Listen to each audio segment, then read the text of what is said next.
Today's going to be another one of those unedited videos. Even though this topic does deserve editing, and it does deserve to be one of my best videos, but I just think that some of these unedited videos do actually really well. Like these two right now, you might not have on the screen, but you're probably going to have them. They done really nicely. One was both were kind of about meditation. One was about peace, and one was about mindfulness.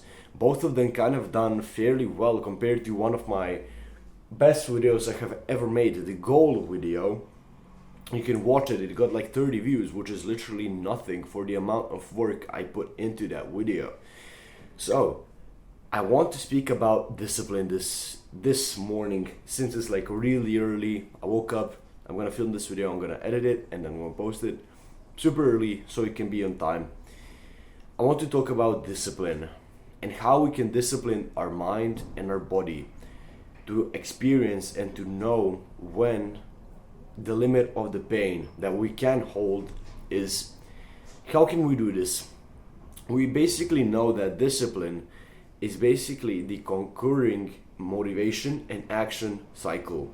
So the more that we have the motivation, the more that we use the motivation to take the action, the more discipline is going to build.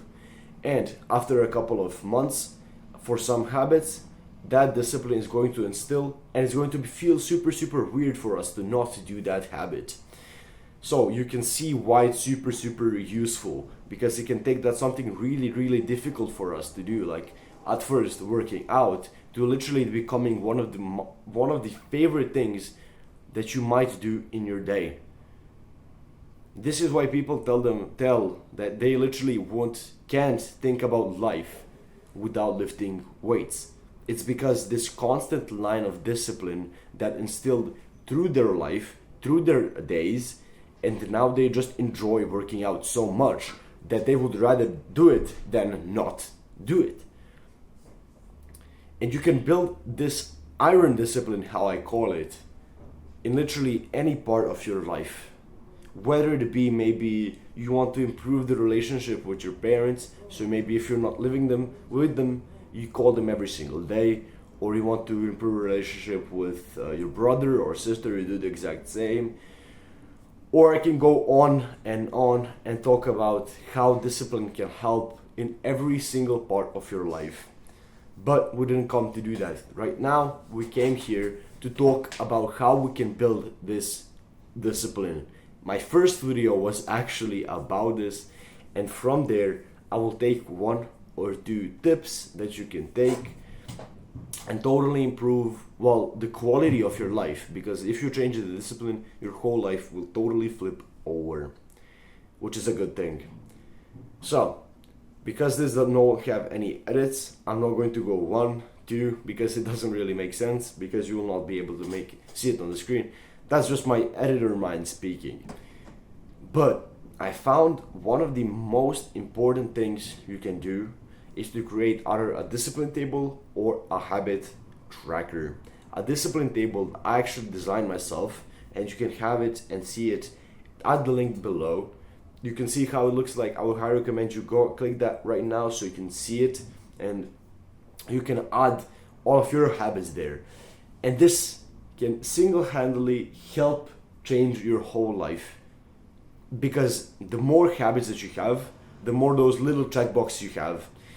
James Clear speaks a lot about this in Atomic Habits. It's making the good habit look attractive and satisfying, because when you see that board when it's filled at the end of the month, you're going to feel like you want to do it over and over again. So go and get that discipline table. It's going to totally help you. And I literally have 5 or 6 habits right now that I'm doing that without the discipline table I would probably skip. I'm not capping. There are certain habits that I would still skip. So this discipline table totally helps me actually stay consistent and disciplined in like half of my habits, which is great. And another thing that I found with gratitude journaling to be really helpful is writing the day that you do it. So let's say the first day that you do it, right now is April 12th. So let's say the first day that you start, let's say journaling, is April the 12th. And then you place it like April 12th dot 2023, and then you write what you have. And then tomorrow you come and you write 13th April 2023. And you do it and you do it and you do it. And the more that you do it, the more that you will feel that you can't skip today because you didn't skip yesterday. You didn't skip the day before. And you have this constant streak that literally keeps you disciplined. So I can't skip that gratitude journaling because I literally have the whole Notion page that's filled with the things that I'm grateful for in the current moment. And I literally can't skip it. It's natural to me right now. So just by doing those two things, you're looking at possibly building an iron discipline. But basically, the first thing that you need to do is to start doing the habit. You need to take action so you can build the discipline. Without the action, the discipline can't be. It literally just makes sense. The more that you do the action, the more the discipline will be built. I hope you now understand a little bit better what the things that you can do to discipline yourself. I hope you enjoyed this video. I hope you got some value from it and some information. I hope it helped you at least a little bit. That was it for this one. I would highly appreciate you click the like button, the subscribe button, even donate a notification bell, and maybe even comment if you're feeling like it. If you're interested in some of my other content, I would recommend watching this video. That was pretty much it. Faith be the reason, and I will see you tomorrow. Just as always, peace.